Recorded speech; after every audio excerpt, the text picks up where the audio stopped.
Presentar ahora sí a Ahora Tupac sí. García, ya amigo de la casa de Nodal, analista allí desde Bolivia. Francisco Tupac García, analista, militante, compañero y columnista de Nodal. ¿Nos escuchás, Fran?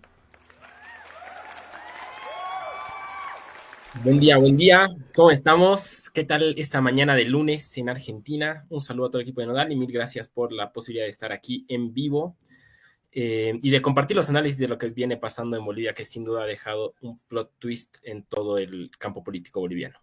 Qué grande, Fran, qué alegría. ¿Cuánto dormiste? Como 10 horas, así que estamos felices. ¿Sí? ¿Te acostaste temprano? Sí. Bueno, estabas tranquilo con el resultado. Bueno, No, ¿cómo lo viste, Fran? ¿Cómo ves sí, todo? Hoy lunes, ¿cómo se ve el panorama? ¿No? ¿Cómo se ve hoy el lunes el panorama? Es interesante lo que ha pasado en Bolivia. Me quedaría, digamos, con un tema, con un balance general de qué ha pasado con el bloque popular, que era lo que estaban tratando de hablar vos y Emi. A mi entender, existe en esta fractura interna, digamos, del proceso de cambio del MAS y PSP, lo que ha quedado claro a partir del domingo es que ha habido una parte minoritaria que ha apostado a concurrir a las urnas. Ahí hemos estado nosotros, apoyando a Andrónico, otros compañeros. El gobierno ha intentado hacer su propia apuesta electoral. Minoritaria en el sentido de no solo de votos, sino también de peso sobre el propio voto del proceso de cambio, ¿no? Otra parte que ha concurrido al voto nulo con Evo, un voto consigna, un voto que busca, digamos, en este sentido, como demostrar el liderazgo histórico que sigue teniendo Evo Morales. Y hay otra gran parte del voto del proceso de cambio que igual ha concurrido a las urnas, pero apostando a una candidatura que represente las necesidades y carencias de la gente hoy en día, ¿no? Y esa es este surgimiento de Paz y de Lara. En ese sentido sí estaría un poco en desacuerdo con lo que decías, Cachi, en un sentido de que Rodrigo Paz viene de un pasado neoliberal totalmente, pero en estas elecciones gran parte de su discurso ha sido politizar las carencias de la gente, las necesidades en sus circuitos laborales, en sus circuitos de negocios. Veamos algunas propuestas, digamos, del binomio Rodrigo Paz-Lara, que son perdonazo tributario para todos los pequeños y medianos dueños de negocios y de empresas nacionales. Implica apertura de fronteras para que todo el sector de la economía popular pueda importar productos que no se produzcan en Bolivia. Hablamos de línea blanca, hablamos de línea negra, celulares, lavadoras, televisores, etcétera. Propone entrega de títulos propietarios en zonas urbanas a personas de asentamientos recientes. Propone una renta dignidad, que es el bono universal a los adultos mayores de 2.000 bolivianos. Y propone una renta universal a todas las madres jefas de hogar y amas de casa, ¿no? Entonces, si alguna de estas propuestas puede considerarse como libertaria, como neoliberal o como de derecha, a mí me sembraría la duda, digamos, ¿no? Yo creo que más bien estas propuestas, que son las que más han resonado, digamos, nos está diciendo de que hay una sociedad que piensa desde una matriz de izquierda, ponerlo así, desde un sentido común de que el Estado tiene que proteger a la gente, pero también tiene que facilitar su capacidad de hacer negocios, pero también tiene que redistribuir la riqueza, que lo capitalizó el Frente de Rodrigo Paz y que no pudo hacerlo ninguna de las otras fuerzas electorales en contienda. En ese sentido, ahí sí una autocrítica súper necesaria en nuestro trabajo, digamos, desde Alianza Popular, al trabajo que se hizo desde las candidaturas de izquierda, pero hay un sentido común de que, de que el Estado debe seguir cumpliendo el rol desde una posición de izquierda, ¿no? Entonces, en ese sentido, yo sí creo que esa es la sorpresa, ¿no? Y las acusaciones que reordenan el campo político también te van dando ese atisbo, ¿no? ¿Cuál es la respuesta del voto tutista, ¿no? El voto, ahora sí, neoliberal duro, ¿no? De derecha dura. Fran, Con respecto a decilo, Rodrigo Paz, pitita, me encanta el concepto. Pitita es socialista, es la ficha de Evo, mira, él estuvo de acuerdo con la reelección, mira, él impulsó el referéndum 21F a favor de Evo, mira, él agarró y es de la izquierda, mira, lo está apoyando Doria Medina, que es del vicepresidente de la Internacional Socialista. ¿Me explico? ¿Y por qué, en qué se apoya este ataque a Rodrigo Paz para la segunda vuelta por parte de Tuto? En decir, mira, la gente de Sencata, la gente de Sacaba, la gente de donde viven los indios le han votado al Paz. Quiere decir que este es el nuevo masista. Y eso te está diciendo en lo contrario de que eso popular ha elegido en base también a estos criterios, a estas propuestas, ¿no? En ese sentido, descarto yo por lo menos una derechización de la sociedad boliviana, que yo creo que era como el gran miedo que existía por parte de las experiencias de los gobiernos regionales que hemos estado teniendo de las elecciones que hemos tenido en toda la región. Descarto una derechización. Creo que la izquierda como sentido común sigue siendo mayoría, aunque está fragmentada, y de alguna forma también el hecho de que el voto nulo haya sido tan fuerte ha empujado todavía más la representación de Rodrigo Paz al interior de las dos asambleas, ¿no? De las dos cámaras de la Asamblea Legislativa. Creo que es un poco como para entrar y de ahí ya podemos ir profundizando. Excelente, Fran. Obviamente uno no lo seguía Rodrigo Paz porque las encuestas no daban eso. Uno confiaba también en los diagnósticos y en la posibilidad de pensar Andrónico fracturando, ¿no? Capturando un voto popular a pesar del llamado de Evo Morales al voto nulo, de que pudiera colarse en el balotaje, ¿sí? Entonces se nos pierde.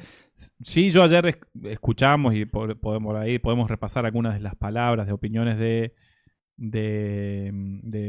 Rodrigo Paz, y hay una narrativa muy interesante, todo el recuento que estabas haciendo vos recién, pero sí hay una cosa medio libertaria en estos elementos. Es decir, esto es igual a lo que dice Milei, ¿no? Devolverle la economía a los argentinos y sacársela al Estado, pero no quiere decir que no haya ejercido cierto...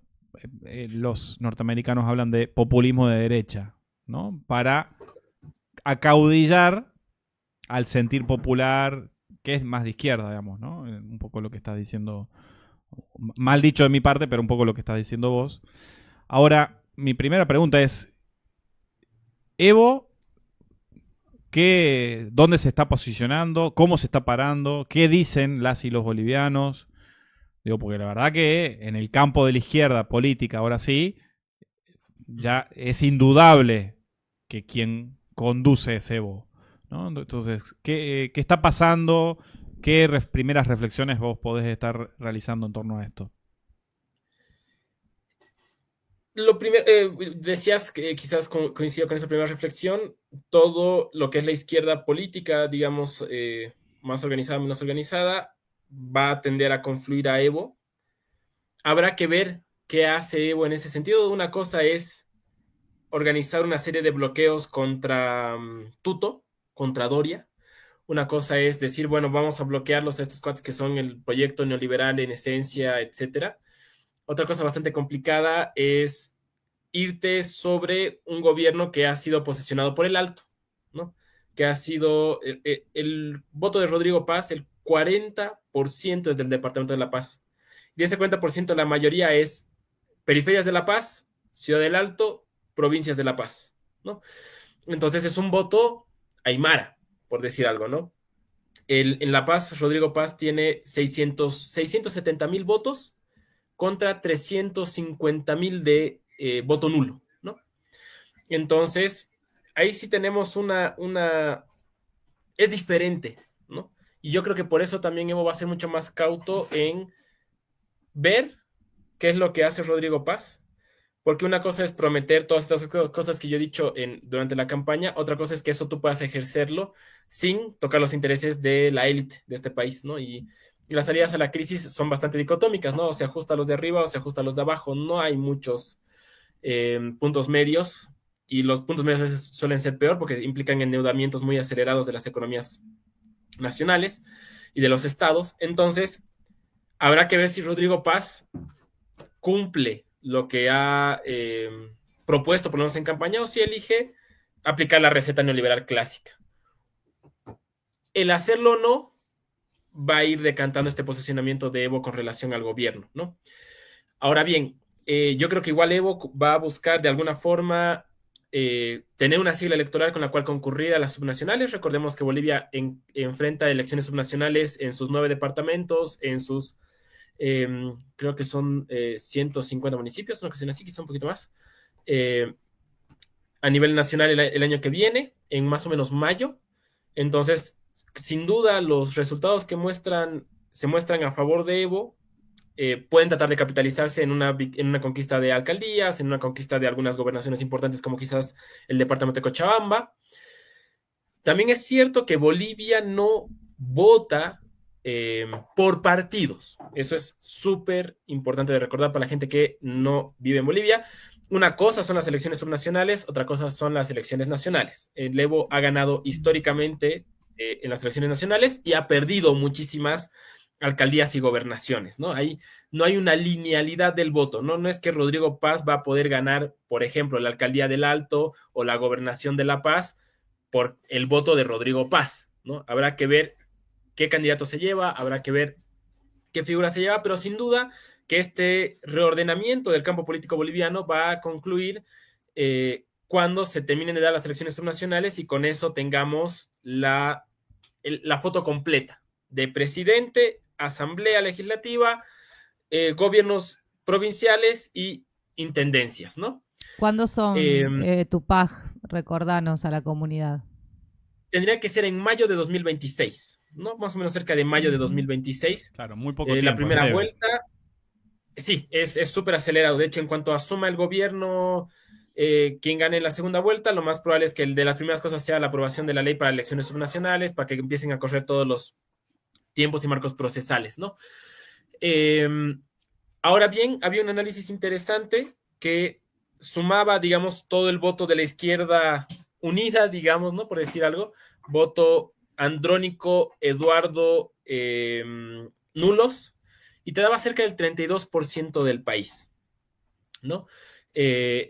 Cerca de sí, como de casi 2 millones, 1.800.000, 700.000 votos, que habría puesto de ir todos juntos, digamos, por alguna opción, la que sea, habría sido una segunda vuelta este voto de izquierda versus Rodrigo Paz, y que también nos figura también un poco cómo está configurándose el campo político. Yo diría que si hay algo, si la izquierda necesita aprender y reencontrarse con este campo popular y esas demandas de la gente en este periodo de crisis, quien está aún más perdida es la extrema derecha, ¿no? Me he colgado. No. Te escuchábamos perfecto. y estaba bueno lo que estabas diciendo, por eso. Es muy interesante. Fran, Sí.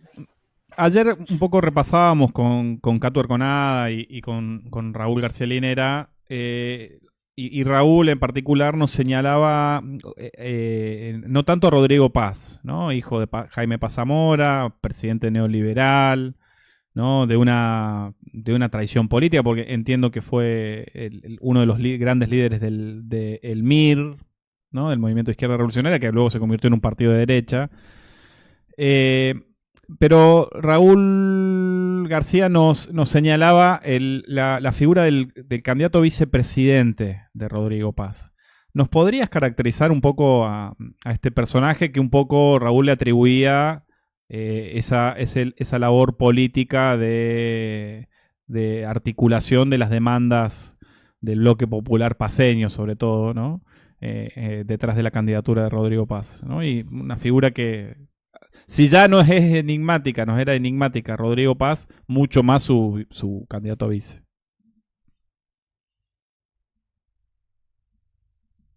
Sí, perfecto.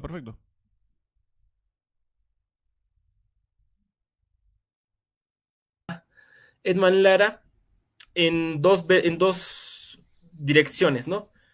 Él es el Batman de su policía, de la Policía Nacional, ¿no? Él es policía que está ejerciendo sus funciones como policía y es expulsado de la institución por denunciar casos de corrupción en este último gobierno, ¿no? Recibe gran apoyo de la institución policial porque justamente gran parte de sus demandas van en contra de estos negociados que existen dentro de la policía, ¿no? Pero sin embargo es muy crítico al mismo tiempo hacia toda la institución Verde Olivo, ¿no? Entonces, en ese sentido es una figura en ese sentido muy polémica, por su constitución ahora sí más de clase, más popular, es una persona conservadora, como lo es el campo popular boliviano. O sea, es una persona que cree que la 348, por ejemplo, ha sido instrumentalizada para que muchas personas lo único que busquen es venganza sobre exparejas o que busquen extorsionar a determinados hombres en cargos políticos o institucionales, etcétera. No es una persona, digamos, que en ese sentido vaya a tomar en consideración las reivindicaciones de el feminismo, digamos, como movimiento regional y tampoco esta agenda, digamos, como más progresista, ¿no? Ahora bien, la otra vertiente es justamente la que se deslinda de esa misma posición de clase, digamos, ¿no? De esa misma posición popular, ¿no? Entonces les voy a dar un ejemplo, digamos, para que podamos caracterizar esto, ¿no? Cuando Edman Lara en uno de sus lives le dicen, bueno, ¿por qué usted no está haciendo propaganda? Le escriben, ¿no? ¿Por qué no está haciendo propaganda con pancartas, con gigantografías, en las avenidas, en las autopistas de las ciudades, para poder así visibilizar el voto? Lo que responde Lara es textual. ¿Saben cuánta gente no tiene que comer hoy en día? ¿Saben cuánta gente no tiene un plato de comida? Yo prefiero no colocar esas pancartas, comprar fideo, arroz o harina e ir a repartir a esas casas que estar haciendo gigantografías que además que no van a servir para nada después de las elecciones. Te está mostrando cómo puede en su, en su recorrido político expresar estas necesidades de la gente, ¿no? Ahora bien, es una persona, digamos, ahí su fortaleza. ¿Por qué logra el voto del alto? ¿Por qué logra el voto del altiplano paseño? Justamente por esa sensibilidad con la crisis. Algo que desde la izquierda no hemos podido, por lo menos desde la izquierda electoral, no hemos podido representar. No hemos tenido una candidatura que sí ha enunciado en un montón de veces que se va a defender a los sectores más humildes, pero no en esta sensibilidad, ¿no? Cotidiana de qué es lo que está pasando en el día a día de esa gente que viene atravesando esta crisis económica. Ahora, Lara es, por lo mismo, también una figura que ha hecho gran parte de su bandera política la lucha contra la corrupción en defensa de los más humildes. En ese sentido, un discurso eh, pueblo contra élite, ¿no? No en las mismas notas de Javier Milei, que generó como este tema de casta política y libertarianismo, sino más bien en un sentido de gente humilde, el pueblo, versus la élite. Más parecido a un compadre Palenque en Bolivia, ¿no? Un compadre Palenque que era como una centroizquierda que representaba a lo popular y se peleaba con las élites para que esto popular viva un poco mejor, más no se peleaba con la élite en un tema de disputa de intereses económicos, disputa de tierras, ¿no? O sea, y Edman Lara va en la misma lógica. O sea, un tema es decirle a los políticos que son corruptos y que hay que bajarles el sueldo y que hay que rearmar la policía, y otra cosa es decir, bueno, vamos a meternos con la agroindustria, vamos a meternos con control de comercio exterior, vamos a meternos con tema de generación de divisas, de sectores de exportación para redistribuir en mercado interno. No está eso en agenda, ¿no? Entonces, también hay una limitación, por lo menos, de ser gobierno en gestión, porque no puedes bailar con ambos, ¿no? En un momento de tienes que o ajustar arriba o ajustar abajo, ¿no? Pero sin duda que ahorita quien tiene mayor posibilidades de ganar esta segunda vuelta es Rodrigo Paz. La posibilidad de ser gestión está en una alianza con Unidad Nacional, con Alianza Unidad, que es el partido de Doria Medina. Solo haciendo alianza con él ya genera mayoría en ambas cámaras. También podría ser alianza con fuerzas menores, por lo menos en diputados eso le permitiría cierta independencia, solo con sumar los diputados de Súmate, que es de Manfred Reyes Villa, y los de Andrónico, y uno o dos de Doria Medina, ya tiene igual mayoría.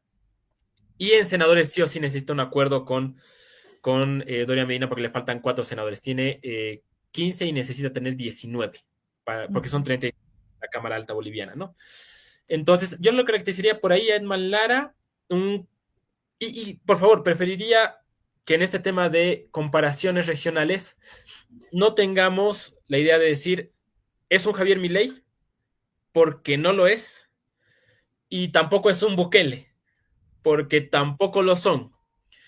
Sí hay algunas notas comunes, este discurso de los de abajo contra los de arriba, el tema de que la izquierda lo ha hecho mal y la derecha también lo ha hecho mal, pero Bukele, recordemos que ante todo la gran problemática de la sociedad salvadoreña era el tema de la inseguridad y él logra politizar eso.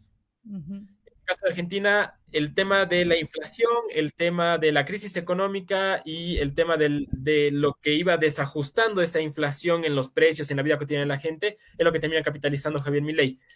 En el caso de Bolivia, como la crisis económica es de diferente connotación y la constitución de lo popular boliviano es diferente, yo diría que sí, si ustedes quieren, es un outsider, porque necesita ser comprendido en sus propias notas. En la historia boliviana es más parecido a un Condepa, a un compadre Palenque, que a cualquiera de estos otros ejemplos en la región. No es ni tan militarista como Milei, digo, como Bukele, ni es tan destructor del Estado como Milei. Y es importante para no caer, digamos, en comparaciones rápidas, y que por lo mismo habrá que ver cómo se desenvuelve, ¿no? Porque ya hemos visto de que no todos los outsiders además generan los mismos efectos sobre sus sociedades tras ganar. Bukele ha logrado incluso la reforma de la Constitución ahora en El Salvador, y Milei está en una situación bastante diferente con el recurrir al fondo, con recurrir a un montón de cosas que ustedes ya conocen mejor en cancha que yo.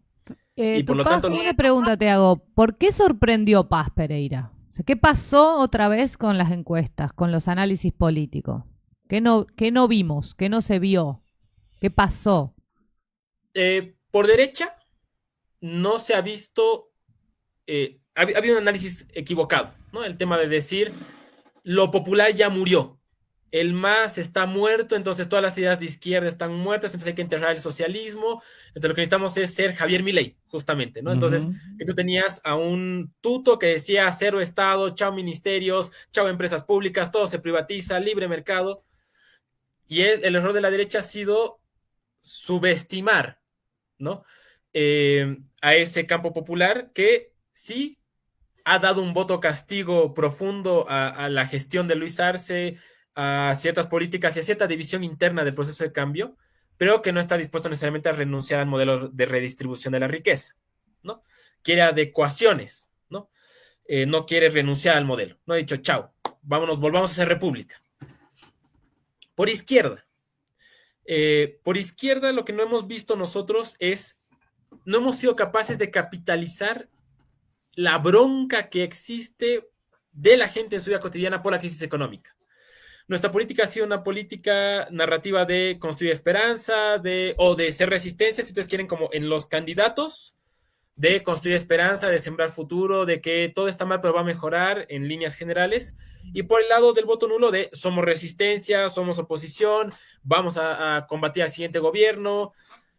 Y lo popular ha dicho, a ver, ni lo uno ni lo otro. Necesito a alguien que atienda mis necesidades, porque las atienda de verdad. O sea, que me diga por qué, cómo se va a evitar la militarización en las fronteras para que yo pueda traer mi mercadería. Que me diga cómo se va a permitir la libre importación para que mis negocios puedan abrirse. Cómo, si yo soy productor nacional, ¿quién va a defender mi producción si es que hablan de libre mercado? ¿Cómo vamos a mantener los bonos para que la gente viva mejor? ¿Cómo se mejoran esos bonos para que la gente no pase hambre? Eso es lo que ha capitalizado Lara, más que Rodrigo Paz, en este trabajo hormiga de dejar la interna a un lado, dejar el Evo, Andrónico, Lucho, etcétera, para ir a ver qué necesita la gente, qué es lo que le emputa a la gente, qué está haciendo fila, a la gente que no le alcanza el sueldo, a la gente que está pasando hambre, e ir a hablar con ellos, ¿no? A la izquierda le ha faltado, se ha creído representante del pueblo sin escucharle. Y el pueblo le ha dicho, no, gracias, así no es al revés, es el pueblo dirigiendo a los políticos, no los políticos dirigiendo al pueblo. Con matices, ya este análisis que acabo de decir, yo lo situaría específicamente en el occidente del país, porque Rodrigo Paz tiene una fuerte votación en La Paz, Oruro, Potosí y Chuquisaca, donde más bien el voto es nulo, es más bien mucho más expresión de lo popular, Cochabamba, parte de Chuquisaca, parte de Tarija y ya parte de Potosí, ¿no? Que nos está diciendo, si ustedes quieren en configuraciones étnicas, un voto aymara alejado del Evo, quizás porque no está en elecciones, alejado del MAS por la gestión económica que concurre a Lara, y una nación quechua partida. Sectores más rurales votan nulo, sectores más de ciudades intermedias y ciudades urbanas y ciudades capitales vota Rodrigo Paz, ¿no? Y es un poco los errores en ambos lados. Creo que por eso da la sorpresa. Y creo que las encuestas en Bolivia siempre históricamente se han equivocado y esta vez no ha sido la excepción. Ya se hablaba de un voto nulo, de un voto oculto, perdón, en las primeras métricas. La derecha decidió hacer caso omiso, tratar de imponer por los medios de comunicación un sentido común de que solo ellos podían ser mayoría. Tienen ahí un nuevo error de las encuestas que vuelven a fallar por 20 puntos. Históricamente, desde el 2005, las encuestas en este país fallan por 20 puntos con relación a quien sale ganador. Tremendo. O sea, deberían jubilarse, digo. Jubílense. Claro. Bolivia es incuestable, digamos. Incuestable, totalmente. Incuestable. O por lo menos no con los métodos que lo hacen. Claro, no de los métodos burgueses, exactamente. Sí, no corresponde a eso. Sí, y es escandaloso que además las mismas encuestadoras que desde hace 20 años hacen encuestas, se las sigue contratando y se sigue teniendo fe, y todos los analistas se basan en decir, no, pues muchachos, miren los números, no mienten, mira mi muestreo de 2000 muestritas, han hecho bien aquí, claro. acá. Y... ¿Quién tiene el curro? ¿Qué pasó? ¿Cuál es la relación? Un margen de error, ¿viste? Encuestadora. Margen de error de 20 puntos y te contratan encima. ¡Claro! Sí. Y sostenido, ¿no? O sea, sostenido claro. 20 años, en todas las elecciones, sin falta, ¿no? O sea, entonces ahí te pones a pensar en qué medida la clase media que realiza estas encuestas conoce su propio país y sabe cómo, además, capturar ese voto, digamos, ¿no? O sea, capturar esa intención del voto, ¿no? Y yo sí siento que ahí esa distancia que se ha ido creando desde finales de los 90, inicios de los 2000, entre una Bolivia profunda y una Bolivia visible de clase media, sigue estando muy presente. Ahora, agrupada en dos grandes bloques, ¿no? Un bloque popular que va a apoyar a Rodrigo Paz y un bloque popular que ha decidido apoyar a Evo. Pero sigue ahí, esa Bolivia profunda, sigue además funcionando como Bolivia profunda, funcionando desde esas redes interpersonales, de economía popular, de sindicatos, de juntas vecinales, territoriales. En las comunidades se sigue debatiendo por quién se vota, eso termina siendo el reflejo del voto en las urnas. Entonces, si ustedes quieren esa Bolivia plurinacional, sigue caminando como Bolivia plurinacional, aunque ya no, una parte de ella ya no quiera caminar desde las banderas del MAS. Habrá que ver entonces cuáles son estas nuevas banderas, cuáles son estas nuevas reivindicaciones, si es que este voto ha sido un voto castigo o si es que ha sido realmente una apuesta a un nuevo proyecto. Ahorita no existen elementos para decir lo uno o lo otro. De hecho, todos los analistas están como diciendo, sí había un voto castigo, pero también la izquierda ya fue, pues esto ya fue. Hay que darle tiempo a madurar, a ver cómo evoluciona. Decíamos que Rodrigo Paz viene de una tradición neoliberal, pero decíamos que Lara recogía muchas de estas demandas de la gente. Cuando uno gobierna para los de abajo, gobierna para los de arriba, eso implica un posicionamiento. Un Rodrigo Paz que, por ejemplo, se pelee con la élite del país para redistribuir la riqueza, sería una cosa interesante de ver. Un Rodrigo Paz que traicione lo que ha propuesto y más bien comienza una ola de privatizaciones y de empeoramiento de las condiciones de vida de la gente, también va a dar paso a, bueno, entonces, ¿cómo se reordena esto? Pero ahorita decir que Bolivia ha tomado un rumbo es mucho atrevimiento. Quizás lo más importante sería decir, se ha reordenado el campo popular. Ese reordenamiento va a dar paso a un gobierno, por lo menos, que se disfraza hoy día de centro izquierda, habrá que ver si lo es o no, y veremos cuál es la solución a la crisis, que en base en realidad a cómo se ordena la solución a la crisis económica, la reconfiguración ahora sí de ese horizonte de país. Bajo qué nota se soluciona la crisis económica, darán paso a las nuevas contradicciones, por lo menos de este mediano plazo en la historia nacional. Fran, extraordinario toda la reflexión, muy, muy rica, de verdad. Gracias en ese sentido. Última pregunta, ¿qué va a pasar en relación a esta cosa? Vas a donar consigna, pero para que se entienda. ¿Qué va a pasar en torno a la unidad de la izquierda? ¿Sí? Es muy de consigna, no se lee bien, o sea, comparto esta lectura más de la Bolivia profunda o de la Bolivia plebeya, ¿no? Pero ¿qué va a pasar en torno al campo político y de la mentada, siempre mentada, unidad de la izquierda? ¿Cuáles son los pasos? ¿Qué crees que va a ser Evo? ¿Qué va a ser Andrónico o actores del androniquismo? ¿Qué va a ser actores del arcismo? ¿No? Que le deben, digo, ayer lo señalaba Raúl y García Linera y Catu Arconada con claridad. Digo, todo este escenario tiene de fondo la brutalidad, ¿no? De Arce en la gestión política, ¿no? Porque el diseño de lo electoral, cómo se terminó diseñando, fue gracias a instancias de la brutalidad política del arcismo, ¿no? Y sí, esto me hago cargo yo, te desligo toda responsabilidad, y de la narrativa buquelista de su candidato presidencial, Eduardo del Castillo, que fue asquerosa escuchar algunas cosas de parte de él, no tanto en campaña, sino en la previa como ministro de gobierno. Pero ¿qué va a pasar en torno a la unidad de la izquierda? En primer lugar, yo creo que con respecto a los sectores del arcismo va a haber un desbande. Va a haber un desbande porque además la acción que han cometido al interior de la interna ha sido bastante miserable, ¿no? Han habido actores al interior del gobierno de Arce que han peleado por la unidad incesantemente hasta el último día. Sí. Los menos, también. Sin éxito, también.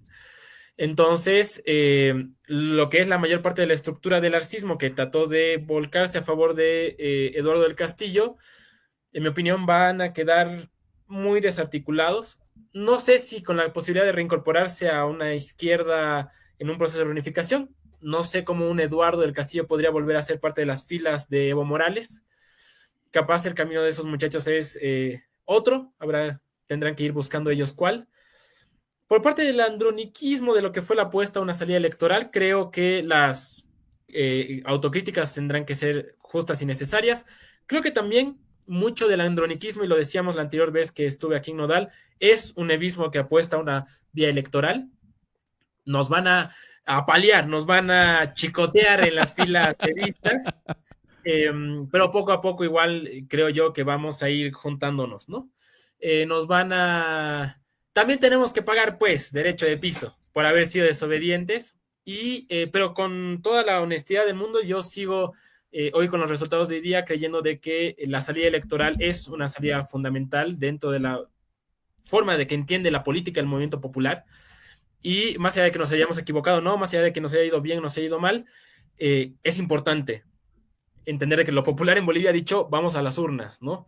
Aún para votar nulo o para votar por un candidato. De hecho, vamos a las urnas. Las vías no democráticas no están abiertas en este momento y creo que eso es justamente donde comienza la reunificación de la izquierda, ¿no? En este proceso de cara a las subnacionales creo que va a haber un intento de Evo de conseguir la sigla, una sigla con la cual concurrir en diferentes ciudades, en diferentes provincias, en diferentes departamentos. No me extrañaría que esa sigla sea el MAS, y no me extrañaría porque ahorita el MAS ha logrado salvar la sigla, digamos, nominalmente no se ha perdido el instrumento, y los dirigentes que lo conforman son dirigentes que básicamente operan por intereses, entonces es más fácil que un Evo los absorba y decirles, trae papito la sigla, yo aquí la voy a hacer laburar y aquí vamos a ir reunificándonos, a que el MAS decide ir por su cuenta a jugar en otras cosas, ¿no? No tiene capacidad ahorita el presidente del partido, que es Gabriel García, de ganar en ninguna otra parte básicamente nada. Y como consideramos que casi el 32% del voto es un voto de esta unificación de la izquierda, es probable que el año que venga nos toque sorpresas en las municipales a favor de Evo Morales en esa contienda electoral. Ahora, los temas duros de la interna. El tema de la proscripción Evo Morales, que yo creo que eso habrá que ver cómo se trabaja. Y digo cómo se trabaja porque no creo que un gobierno de Rodrigo Paz, mucho menos uno de Tuto Quiroga, vaya a revertir eso. Claro. El tema del mandamiento de aprehensión contra Evo, que es lo que le impide salir de la Ocaña, creo que tampoco se va a tocar. Un Rodrigo Paz no lo veo persiguiéndolo a Evo para ahorrarse todo lo que sería el conflicto político. Y a un Tuto Quiroga sí lo veo ejecutando esa orden para tomarlo como trofeo. Pero en cualquier caso, Evo, en el mejor de los casos, mantiene esta detención domiciliaria voluntaria en la Ocaña, y eso también va a limitar gran parte del rango de movimiento del líder histórico. Y bueno, en el marco de esa proscripción habrá que ver quién va, si no es Evo, que es la discusión que Bolivia tiene básicamente desde el año 2015, ¿no? Claro. Habrá que ver qué liderazgos se vuelven a construir. Si es una gestión de alta movilización, de alta protesta, de alto conflicto por el ajuste que se puede hacer a la situación de la vida de la gente, emergerán nuevos líderes, más o menos grandes. Habrá que ver qué hacen esos nuevos líderes. Si lo que viene más bien es un reordenamiento del campo político, habrá que ver cómo pasó en el caso de Bukele o cómo pasa en el caso de Milei, cómo se reordena estas nuevas fuerzas políticas para hacer frente a quien vaya a ser gobierno, ¿no? Eso es Fran.